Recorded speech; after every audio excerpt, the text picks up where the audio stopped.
Ce programme vous invite dans le futur de la médecine pour découvrir le potentiel d'une nouvelle forme de traitement, les thérapies géniques.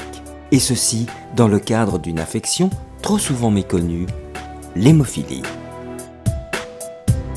Commençons notre parcours par une situation qui nous est tous familière. Une banale coupure. Mais imaginez qu'à cet instant, vous puissiez entrer dans les vaisseaux sanguins qui viennent d'être coupés. Voici ce que vous verriez. Vous observez la brèche dans la paroi de notre vaisseau à l'origine du saignement. Mais vous voyez aussi ces acteurs, nommés plaquettes sanguines, tentant de colmater cette brèche. Nos plaquettes changent de forme, on dit qu'elles s'activent. Elles tentent ainsi de s'agglutiner afin de former un amas relativement compact. Pour consolider cette première phase, nos plaquettes font appel à d'autres acteurs. Il s'agit de ces facteurs de la coagulation. Ces facteurs jouent un rôle clé.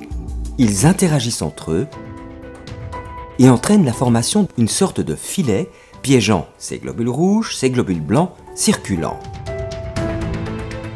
Ainsi, un caillot stable et résistant va alors pouvoir se former pour boucher notre brèche et stopper le saignement.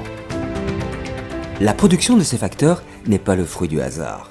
Elle est programmée dans notre organisme, dans un sorte de commande enfouie au cœur de nos cellules. Pour le découvrir, entrons dans une cellule, puis dans son noyau, où vous voyez notre ADN. En d'autres termes, notre carte d'identité génétique. Et pourquoi génétique ? Car notre ADN est divisé en de milliers de petits fragments appelés gènes. Chacun de ces gènes contient des informations ou des codes clés permettant de donner les instructions nécessaires à notre corps pour fonctionner. Un de ces gènes a une mission bien précise, donner les instructions nécessaires à la fabrication des facteurs de la coagulation que nous venons d'observer. Or, chez certaines personnes, ce gène peut présenter une modification, une mutation.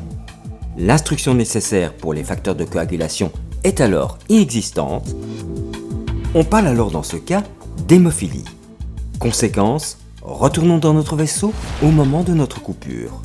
Sans facteur de coagulation, un caillot solide ne peut être formé et la personne hémophile continue de saigner. Heureusement, il existait jusqu'à présent des traitements pour ceci. On m'a diagnostiqué hémophile il y a de ça de nombreuses années, donc depuis je vis avec ma maladie quotidiennement. Il y a des solutions, il n'y a pas de souci, donc je dois me faire des injections, etc. Mais ce genre de traitement est parfois pas mal contraignant parce que quand je voyage, je dois prendre tout mon matériel avec moi et c'est vrai que c'est pas très pratique. Il y a aussi parfois des petits problèmes d'infection, donc c'est vrai qu'il y a des solutions, mais c'est un petit peu contraignant aussi. Mais aujourd'hui, grâce à la recherche génétique, une autre option est à présent envisageable, les thérapies géniques. Comment fonctionnent-elles ? Nous avons vu que l'absence de facteurs de coagulation est due à un gène silencieux ou déficient. Il est aujourd'hui possible de recréer en laboratoire une copie fonctionnelle de ce gène, puis de l'intégrer dans une sorte de véhicule pour l'injecter dans l'organisme. Notre gène fonctionnel va ainsi voyager jusqu'au cœur de nos cellules, là où se trouvait le gène déficient, et permettre à ces cellules de créer leur propre facteur de coagulation. Ainsi, en cas de blessure, la cascade de la coagulation va alors pouvoir s'activer et bloquer le saignement. Les thérapies géniques sont donc des innovations clés susceptibles de changer profondément le traitement de certaines formes d'hémophilie et aussi d'autres affections touchant des millions de patients.